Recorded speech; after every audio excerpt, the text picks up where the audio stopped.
7월 한 달 동안 기도에 대한 말씀을 선포하면서 주께서 가르쳐 주신 기도를 함께 나누려고 합니다.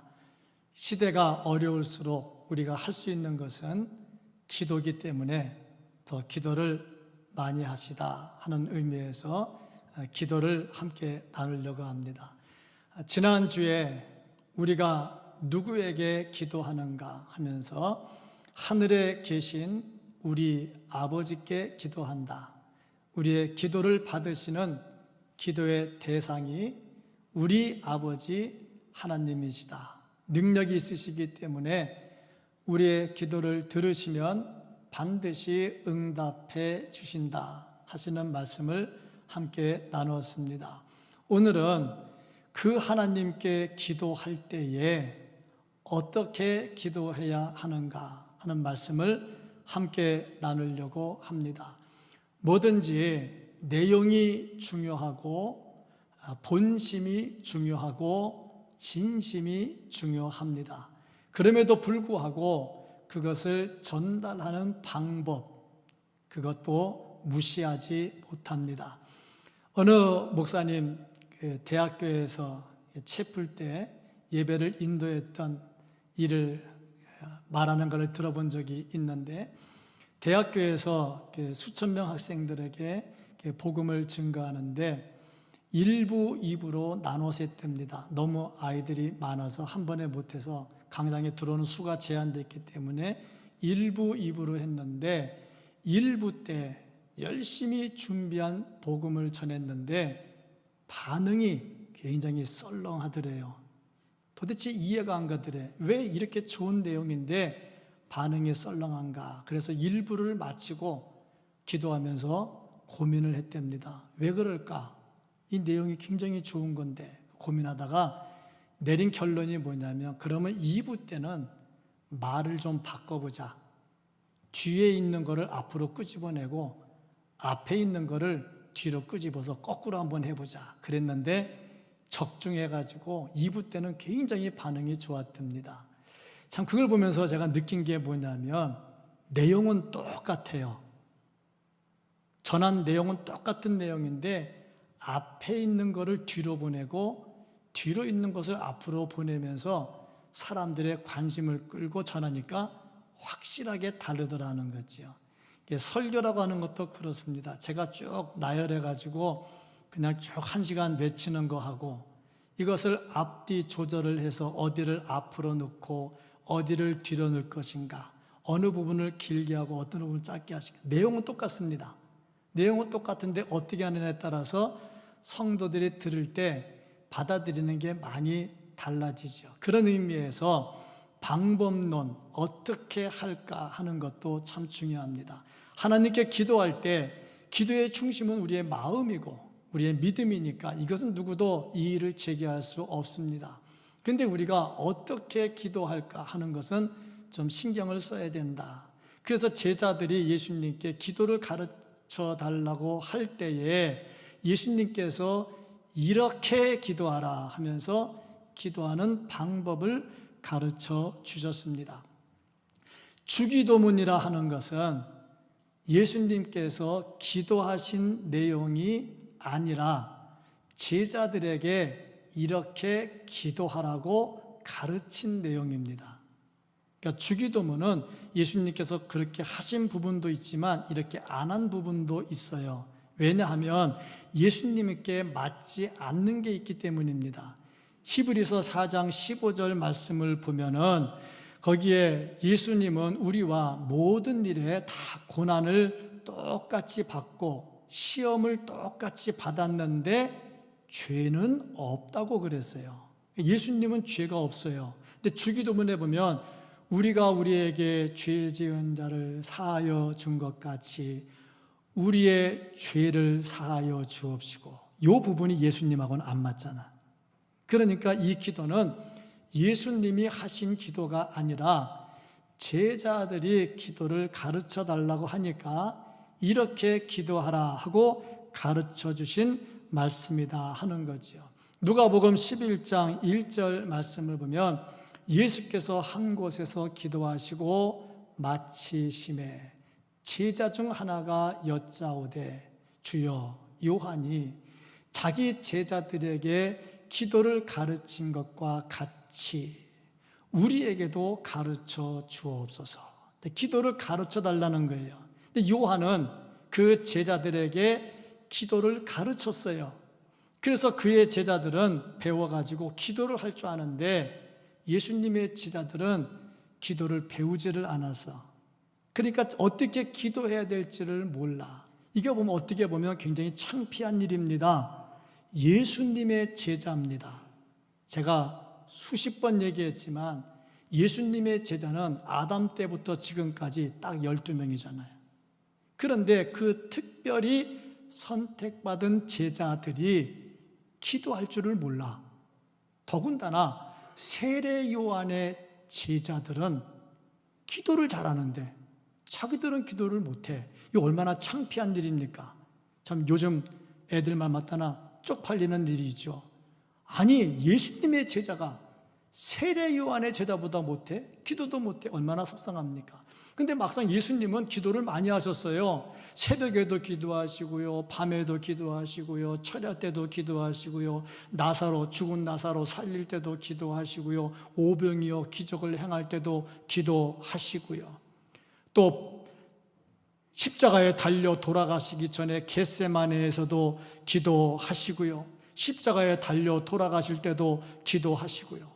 기도하시는 예수님 밑에 살면서 배우면서 막상 자기들은 기도하는 걸 모르는 거예요. 그래서 예수님께 기도를 가르쳐 주십시오 하고 요구를 합니다. 그래서 예수님께서 그래, 그러면 기도를 이렇게 하라 하고 가르쳐 준 것이 오늘 본문의 말씀입니다. 그럼 오늘은 이 주기도문 중에서 한 부분, 그러면 어떻게 기도해야 될 것이냐 하는 부분입니다. 예수님께서 말씀하신 이렇게 기도해라 했는데 어떻게 기도하는 것인가? 그래서 예수님께서 가르쳐 주신 대로 기도를 하면 우리의 기도가 더 은혜가 넘치는 기도가 되고 하나님께 상달되고 응답받는 기도가 될 줄로 믿습니다. 그러면 어떻게 기도할까? 첫째, 보니까 불필요한 것, 잘못된 것들을 전부 다 제거해야 된다 하는 겁니다. 음식을 맛있게 만들어서 그릇에 담으려면 먼저 그릇이 깨끗해야 됩니다. 그릇이 온갖 대장균으로 득실거리는데 거기다 음식 담아주면 먹어봤자 탈밖에 안 나지요. 마찬가지로 하나님께 기도 드리고 응답 받으려면 먼저 깨끗해야 됩니다. 깨끗해야 되는데 깨끗하려면 어떻게 해야 되느냐? 잘못된 것들을 제거해야 된다 하는 겁니다. 사람이 기도의 자리에 가는 것하고 기도하는 것은 다릅니다. 예배의 자리에 나오는 것하고 예배하는 것은 다릅니다. 아무리 예배의 자리에 나왔다 해도, 아무리 기도의 자리에 있다 해도 예배하지 않고 기도하지 않는 사람이 있다는 것은 안타깝지요. 마찬가지입니다. 기도에 대해서 아는 거하고 기도하는 거하고는 다릅니다. 그 제자들은 예수님께 간구한 것이 기도하는 것을 가르쳐 달라는 거죠. 그래서 자기들도 기도하기를 원했던 거죠. 그래서 첫 번째로 준 것이 잘못된 것을 제거하라는 겁니다. 뭐가 그렇게 기도에 잘못된 게 있느냐? 첫 번째 보니까 외식하는 겁니다.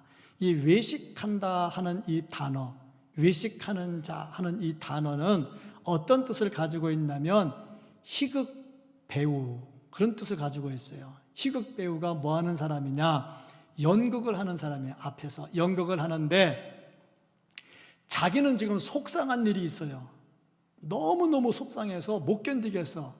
그런데 연극을 하러 나가야 되겠고, 나가서 맡은 역할은 막 푼수 떨면서 막 웃기는 역할을 해야 돼. 그러면 이 역할을 맡은 사람이 나는 오늘 슬퍼, 그러니까 나 슬프게 할 거야, 그럴 수는 없는 거지요.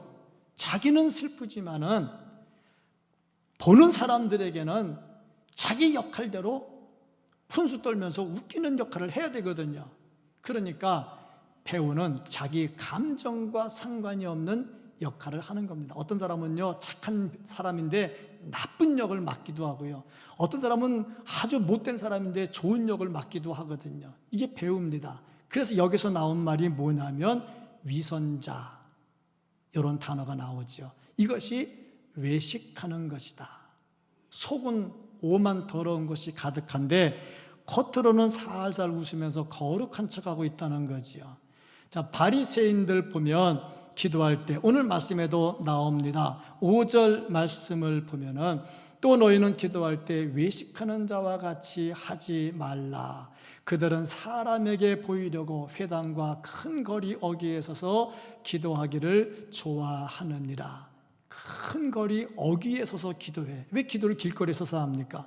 내가 진실로 너희에게 이르노니 그들은 자기 상을 이미 받았느니라. 나는 기도한다. 나는 기도하는 사람이다. 그래도 나는 그래도 우리 교회 기도해 주리야 하면서 자기 자신을 드러내고 있다 하는 거죠. 그러니까 사람들이 많이 봐야 되니까 시장 어귀에 서서 기도를 하더라 하는 겁니다. 누가복음 18장 9절부터 14절에 보면요, 바리새인들은 기도할 때에 참 자기 잘났다고 기도합니다. 나는요 11조도 하고요, 나는요 금식 기도도 하고요, 나는요 일주일에 2번씩도 하고요, 막 이렇게 막 자기 자랑만 늘어놓더라고. 근데 세리는 어떻겠느냐? 감히 고개를 못 들어 나는 죄인입니다 하면서 기도를 했다는 거지요. 근데 하나님께서 누구의 기도를 들었느냐? 세리의 기도를 들어. 왜냐하면 바리새인들이 아무리 그래도 그 속은 좀 썩은 것들이 있거든요. 그런데 그것들은 놔두고 겉으로 드러난 나는 뭐 11조를 했네, 나는 금식 기도를 했네, 이런 것들만 가지고 자랑을 하니까 이것이 하나님께는 외식된 것으로 보이더라 하는 거죠. 이것은 뭐 11조 한 게 잘못됐고 금식 기도하는 게 잘못됐고 그런 말이 아닙니다. 속은 다 썩어져 있는데 겉으로 드러나는 행위는 예쁘게 보이려고 하는 이것이 외식이라 하는 거죠. 이런 외식하는 것을 버려야 됩니다. 제가 오래전에 친구한테 들은 얘기인데 열심히 전도를 했는데 교회를 안 나온대요. 그래서 왜 안 나오냐? 좀 나와라, 예수 믿어라 그랬더니 하는 말이 너희 교회는 외식하지 말라고 그러잖아. 그래, 외식하면 안 되지. 근데 우리 집은 일주일에 한 번 토요일은 꼭 외식하러 나가거든. 근데 외식하지 말라는데 어떻게 우리가 예수 믿냐? 그렇게 말을 하더라고요.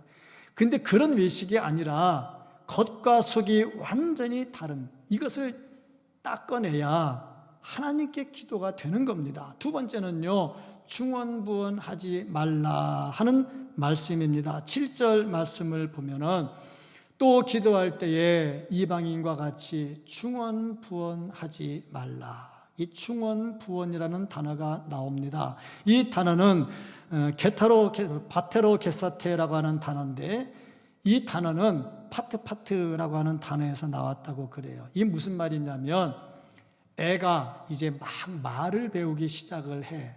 엄마가 말을 가르쳐. 이것은 고등어. 그러면 고등어 따라하는데 고등어가 뭔지를 몰라. 그냥 되새겨. 고등어. 이것은 뭐 자전거가 뭐 하는 건지 몰라. 자전거 계속. 이걸 이제 중언부언이라 하는 거예요. 의미도 모르고 내용도 없이 그냥 시키는 대로 따라서 하는 거. 그리고 이 말은 조금 더 나가서 어떤 말이 있느냐면 의미도 모르면서 계속해서 반복하는 말. 열왕기상 18장에 보면 엘리야가 갈멜산에서 바알신을 섬기는 제사장들과 기도의 대결을 합니다. 근데 바알신을 섬기는 제사장들이 바알신을 불러요. 하늘에서 불을 내려달라고 바알이여 대답을 안 하니까 칼로 막 몸을 그어가서 피를 흘리면서 흥분해가면서 바알이여 계속 오전 내 부르짖습니다. 바알이여 이런 게 중언부언이라는 거죠. 사도행전 19장 보면은요, 사도 바울을 잡아서 고소해가지고 재판하려고 데리고 아데미 신전에 들어가요. 아데미 신전에 들어가 사람들이 아데미여 몇 시간을 떠들어댑니다. 이것이 중언부언하죠. 나중에 왜 떠들었는지도 몰라요. 이게 중언부언이라는 거죠. 기도할 때에 이런 기도는 하지 말라 하는 겁니다. 의미도 없이 괜히 시간만 연장하려고 반복하는 기도, 이거 하지 말라는 얘기입니다. 그런데 똑같은 기도를 계속해서 반복하면 안 되냐? 그렇지는 않습니다. 왜냐하면 예수님께서 십자가를 지시기 전에 기도하실 때에 이 잔을 내게서 떠나게 해주십시오, 3번을 거듭 반복합니다. 사도 바울도요, 자기 병을 고쳐달라고요 3번을 거듭 반복하면서 기도합니다. 우리나라는요, 통일시켜달라고 70년을 기도했어요. 이 통일도 통일 나름이지요. 통일도 자유민주주의 가지고 복음 들고 통일해야지, 다른 통일은 우리 원하지 않잖아요. 복음 안에 통일이 되는데 이 통일 달라고 70년을 기도했어요.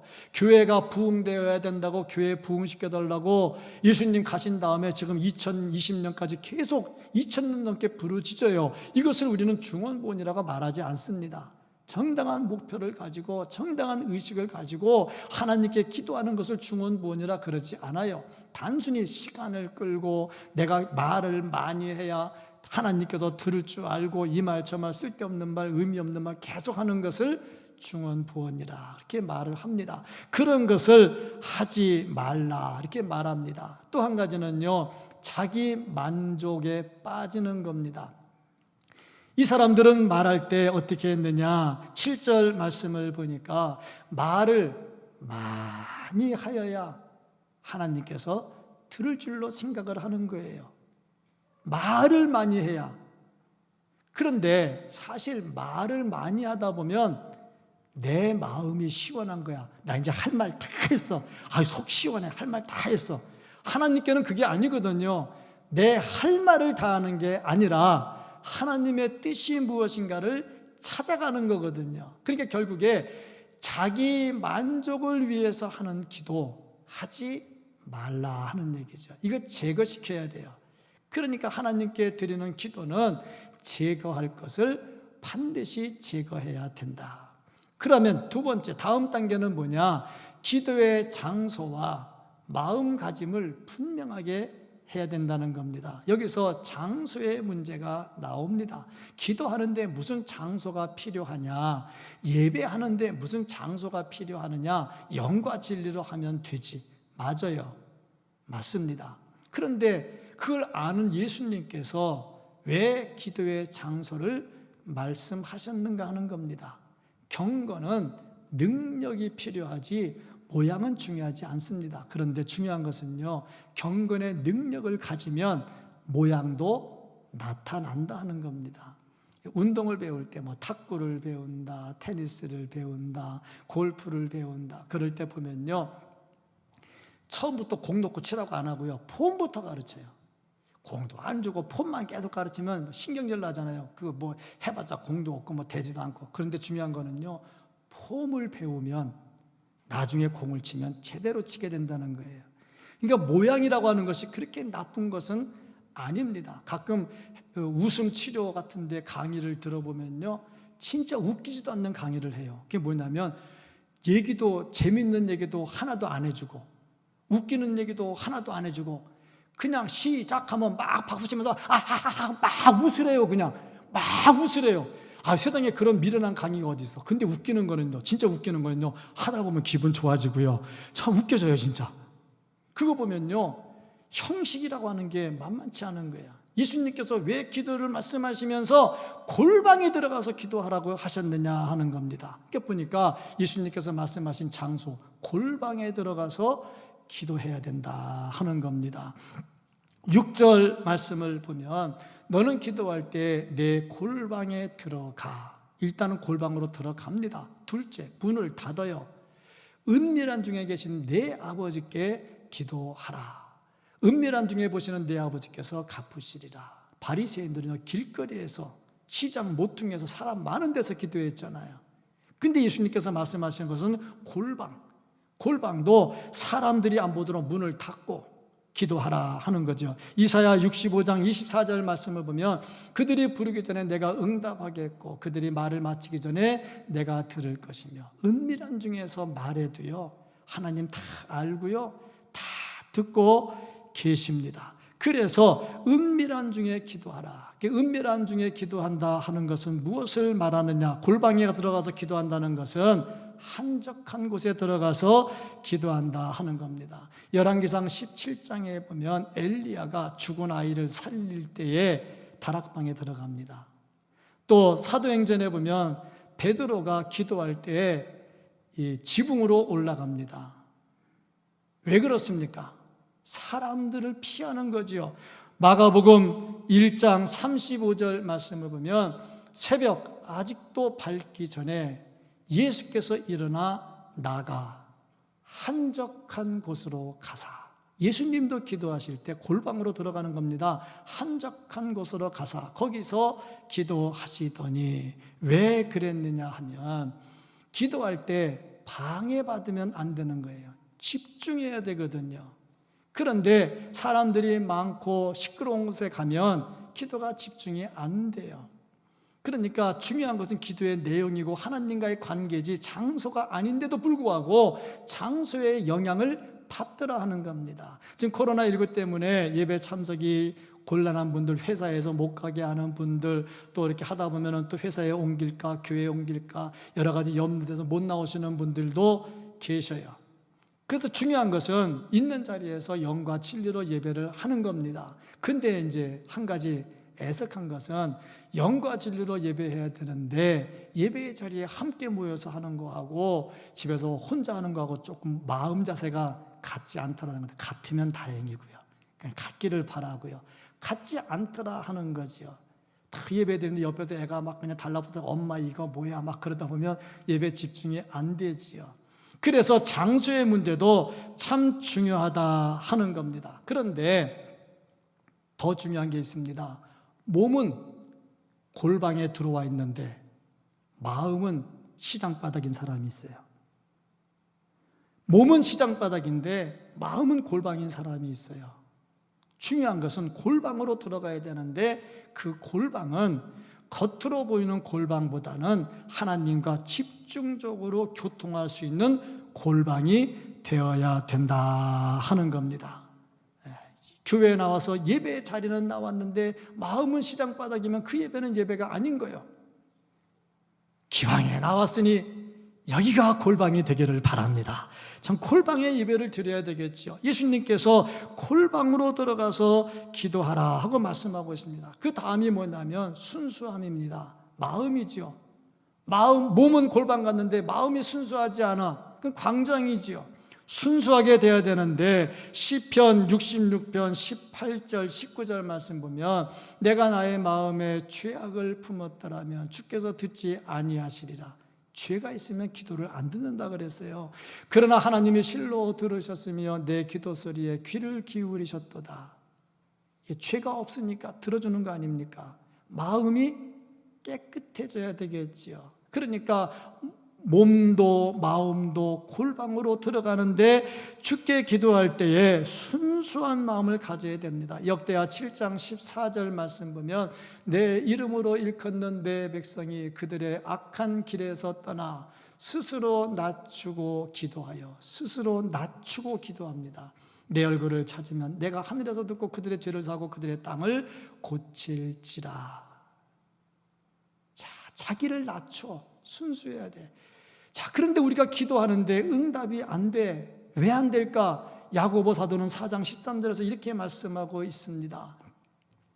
야고보 4장 13절 말씀을 보면은 너희가 얻지 못함은 구하지 아니하기 때문이고 구하여도 받지 못함은 정욕으로 쓰려고 잘못 구하기 때문이라. 자, 그래서 안 되는 거죠. 마음이 순수하지가 않아. 그러니까 제거할 것을 제거했으면 장소와 마음의 문제를 정해야 되는데 골방으로 들어가서 마음을 순수하게 해야 된다는 겁니다. 사람이 죄를 지으려고 죄를 작정하면서 하나님 이 죄가 성공하게 해 주십시오 하고 기도하는데 하나님이 그걸 들어줄 리가 없잖아요. 그러니까 장소의 문제와 마음의 문제가 분명해져야 된다 하는 겁니다.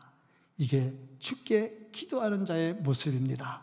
정말 기도의 골방으로 들어가고 예배의 골방으로 들어가고 순수한 마음으로 주님과 교통할 수 있기를 주의 이름으로 축복합니다.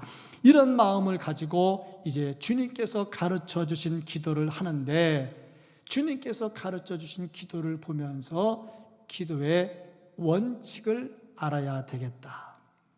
뭐든지 원칙이 중요합니다. 제자들이 예수님께 기도를 가르쳐 달라고 했어요. 그래서 예수님이 기도를 가르쳐 줬어요.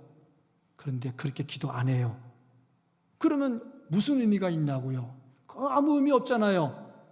주님께 기도가 필요해서 가르쳐 달라고 했으면, 그래서 주님께서 가르쳐 주셨으면 그 기도를 가지고 죽자 사자 기도해야죠.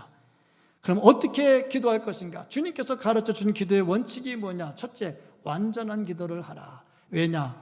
주님께서 가르쳐 주신 기도는 완전한 기도입니다. 순서도 완전하고 내용도 완전합니다. 이 기도의 내용을 보면 과거의 문제가 포함되어 있어요. 내가 지은 죄. 현재의 문제가 포함되어 있어요. 일용할 양식을 달라고. 미래의 문제가 포함되어 있어요. 또 내가 용서할 수 있게 해달라고. 미래에 대해서 시험에 들지 않게 해달라고. 이런 기도들을 합니다. 그러니까 완벽하게 되어 있죠. 그러니까 우리가 과거와 현재와 미래를 끌고 가는 완벽한 기도를 해야 된다. 두 번째로 보면은 우선순위를 분명히 해야 되겠다. 뭐든지 순서가 있습니다. 순서대로 해야죠. 옷을 입어도 속옷을 입고 그 다음에 겉옷을 입어야지요. 겉옷을 입은 다음에 속옷을 입지는 않아요. 만약에 제가 이렇게 넥타이 매고 양복 입고 여기다가 런닝사스 딱 입고 나왔다고 한번 생각을 해보세요. 야, 목사님 오늘 정신이 제대로 됐나 하고 말씀 들을 생각보다 옷 보고 웃느라고 정신 못 차릴 거예요. 근데 또 이렇게 해서 출세한 사람도 있긴 있어요. 슈퍼맨.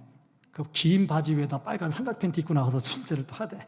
그런 건 별다른 일들이고, 뭐든지 순서가 있어요. 일머리라고 하는 게 있습니다. 우리가 기도할 때 순서가 있어요. 그 순서가 뭐냐면 하나님께서 원하시는 것이 무엇인가를 먼저 찾아가는 겁니다.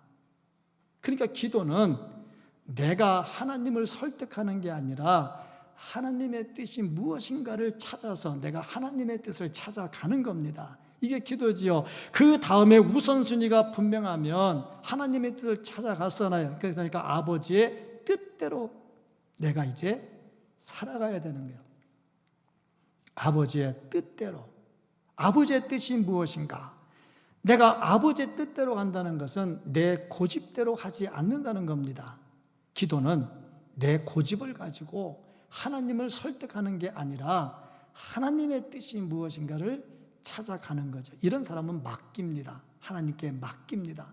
하나님의 뜻입니다. 예수님 십자가 지실 때 맡겼잖아요. 철저하게 맡겨야 된다. 그 다음에 구할 것이 뭐냐? 인생의 근본적인 문제를 구해야 되겠다. 순서가 그렇게 되는 겁니다. 하나님의 뜻을 구하고요, 하나님의 뜻대로 맡기고요, 그 다음에 인생의 문제를 가지고, 근본적인 문제를 가지고 구합니다. 첫째, 인생에 뭐가 필요하냐? 먹고 살아야지요. 떡의 문제가 나옵니다. 11절 말씀을 보면은 오늘 우리에게 일용할 양식을 주옵시고. 먹고 사는 문제 기도해야지요. 믿음이 없으니까 맨날 먹는 것만 달라고 기도한다고. 믿음 없는 게 아니라 주님께서 가르쳐 주신 겁니다. 먹고 살게 해달라고. 사업 잘 돼야지요. 두 번째로 또 구할 것이 뭐냐면 용서의 문제입니다. 용서하고 살게 해달라고. 12절, 우리가 우리에게 죄 지은 자를 용서해 준 것 같이 우리 죄를 사하여 주시옵고. 자, 죄 용서의 문제가 나옵니다. 오늘 제가 목회 서신에 쉬운 용서, 까칠한 용서, 목회 서신에 썼는데 용서에 쉬운 용서가 있고 까칠한 용서가 있어요. 쉬운 용서는 뭐냐면 자꾸 저렇게 하는 거 보니까 귀찮거든. 에이, 그냥 눈 감아버리고 말지, 잊어버리고 말지, 에이, 용서해버리자. 그래서 용서하는 겁니다. 쉬운 용서예요. 그런데 이렇게 하면 그 사람이 자기 잘못을 깨닫지를 못해. 또 하나의 문제가 있다면 뭐냐면, 이거 다음에 또 용서해 줄 거야. 그럼 또 그 짓을 한다는 거죠. 그래서 쉬운 용서가 쉬운 것 같은데 오히려 진정한 용서가 안 될 수도 있다는 거죠. 까칠한 용서는 뭐냐? 끝까지 따져. 너 이거 잘못했잖아. 너 이랬잖아. 끝까지 해서 본인이 시인하게 만들어. 그리고 시인하면 알아서 용서해 줄게. 그럼 다음에 재발이 안 되겠지요. 그래서 이 쉬운 용서와 까칠한 용서가 있는데 중요한 거는 용서해야 된다 하는 겁니다. 이 용서의 문제를 가지고 주께 기도하라. 세 번째는요, 보호해 달라고 13절 말씀을 보면은 우리를 시험에 들게 하지 마시옵고 다만 악에서 구하시옵소서. 나를 악에서 구해 달라고, 보호해 달라고. 왜냐하면 하나님께서 보호해 주지 아니하시면 내가 어찌 이 악한 세상에서 믿음을 가지고 살 수가 있겠습니까? 그래서 하나님께 간절히 구해야 된다 하는 거지요. 그리고 그 다음에 예수님께서 가르쳐 주신 것이 간결하고 단순하게 기도해야 된다 하는 겁니다. 이 말은 중언부언하지 말라 하는 말씀과 연관이 됩니다. 왜 중언부언하느냐면 이 사람들은 말을 많이 해야 들을 줄 알거든요. 그러니까 중언부언하는 거예요. 근데 예수님께서는 그거 하지 말라고 하면서 가르쳐 주신 것이 주기도문입니다. 이거 빨리 하면 30초면 끝나고요. 좀 천천히 해도 1분이면 끝난다 하는 거죠. 그러면 모든 기도는 다 1분에 끝내야 되느냐? 그렇진 않죠. 왜? 예수님이 밤새 철야기도 하셨거든요.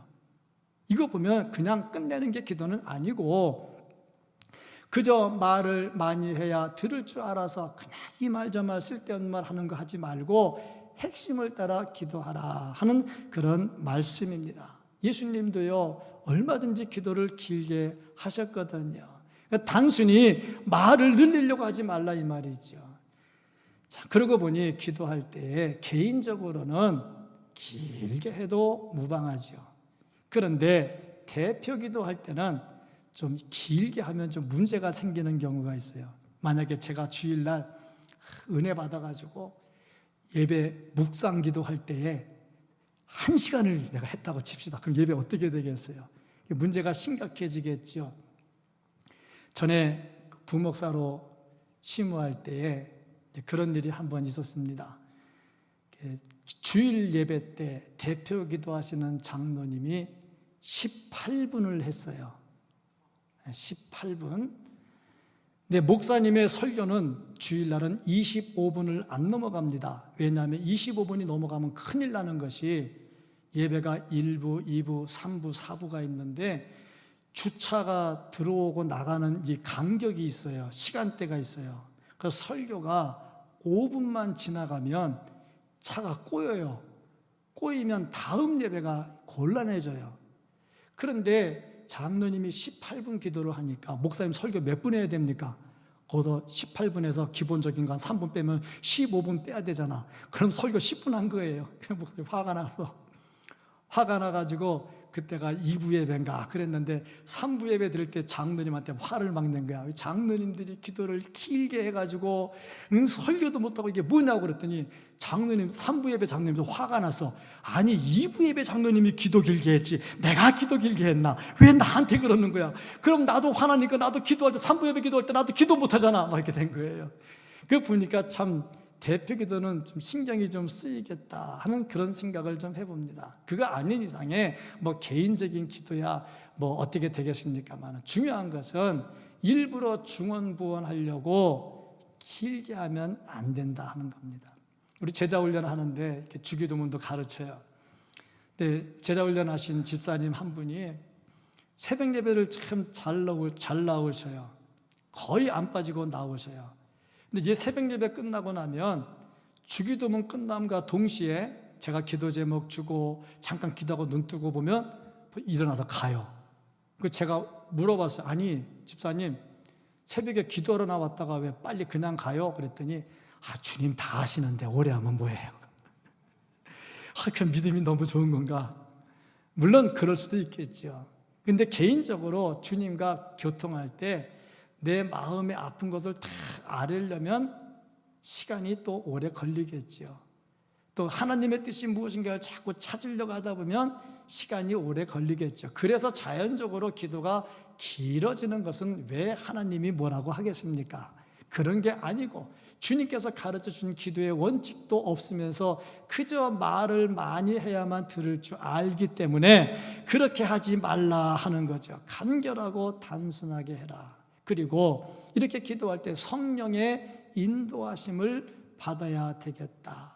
내가 기도하는 것은 성령께서 나를 인도해 주시기 때문입니다. 에베소서 2장 18절 말씀을 보면 이는 그로 말미암아 우리 둘이 한 성령 안에서 아버지께 나아감을 얻게 하려 하심이라. 성령 안에서 아버지께 나가거든. 기도를 해요. 근데 기도가 안 돼. 어떻게 기도해야 될지를 모르겠어. 그때 성령께서 말할 수 없는 탄식으로 기도를 해주시는데 로마서 8장 26절 말씀을 보면 이와 같이 성령도 우리의 연약함을 도우시나니 우리는 마땅히 기도할 바를 알지 못하나 오직 성령이 말할 수 없는 탄식으로 우리를 위하여 친히 간구하시느니라. 그러니까 성령을 의지하고 기도해야 되겠지요. 그리고 결론적으로 한 가지가 뭐냐면 순종해야 된다 하는 겁니다. 주님께서 가르쳐 주신 기도, 가르쳐 달라고 해서 배웠으면 그 말씀대로 기도해야 되고 순종해야 되고요. 또 기도했으면 말씀에 또 순종해야지요. 예수님은요 순종하셨기 때문에 하늘 보좌를 버리고 이 땅으로 오셨고요, 순종하셨기 때문에 십자가를 지고 이 세상을 모든 죄를 다 짊어지시고 돌아가셨습니다. 순종해야지요. 그러니까 주님께서 가르쳐 주신 기도, 이 기도를 제대로 하면 하나님께서 우리의 기도를 들으시고 반드시 응답해 주시리라 믿습니다.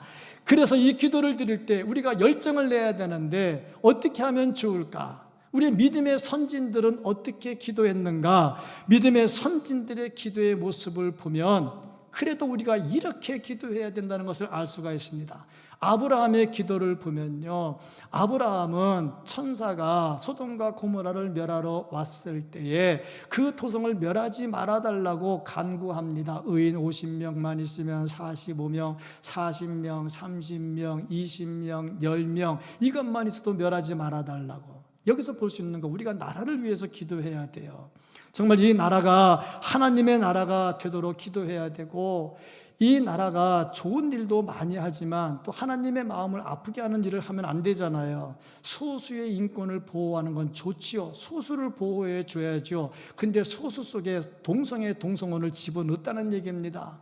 그러면 동성애 동성혼을 인정한다는 것은 하나님을 정면으로 거부한다는 것이고 교회와 전쟁하자는 얘기인데, 이런 것들을 위해서 우리가 기도해야 돼요. 하나님, 이런 일들은 일어나지 않게 해 주십시오. 코로나19로 인해서 예배가 많이 위축이 됐습니다. 물론 총리께서 공예배는 된다. 그러니까 공예배가 뭡니까? 주일 낮예배, 주일 오후 예배, 수요 예배, 심야 기도회다 공예배 아닙니까? 이런 건 새벽 예배다 공예배잖아요. 그럼 다 된 거네. 그때 보니까 다른 게 또 있네. 뭐 성경 공부가 안 된다는 둥, 찬양대 뭐가 안 된다는 둥, 뭐가 안 된다는 둥 하다 보니까 이게 걸리는 게 많네. 세상에 어느 단체에 이렇게 구체적으로 제시한 게 있냐고.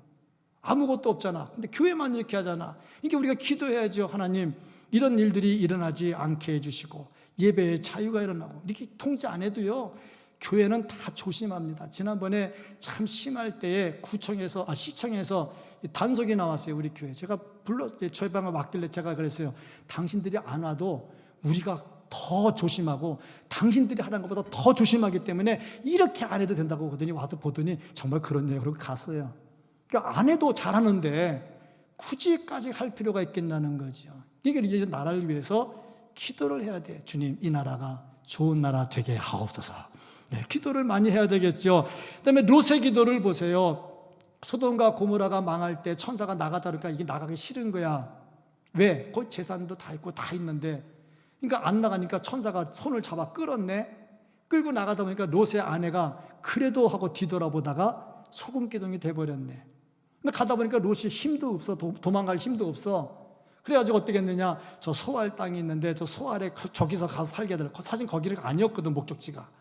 기도하니까 또 하나님께서 허락을 해 주시잖아. 여기서 볼 수 있는 게 뭐냐면 우리가 힘이 없고 약해도 이것까지라도 은혜 베풀어 달라고 기도할 수 있어야 된단 말이죠. 이런 기도하는 마음들이 있어야 되겠다. 모세는 어떻습니까? 하나님께서 이스라엘 백성들 광야에서 죄를 행하니까 전부 다 진노해서 죽여버리겠다고 그랬어요. 그때 모세가 무슨 기도를 했습니까? 출애굽기 32장 12절 말씀 보니까 어찌하여 애굽 사람들이 이르기를 여호와가 자기의 백성을 산에서 죽이고 지면에서 진멸하려는 악한 의도로 인도해 내었다고 말하게 하시려 하나이까.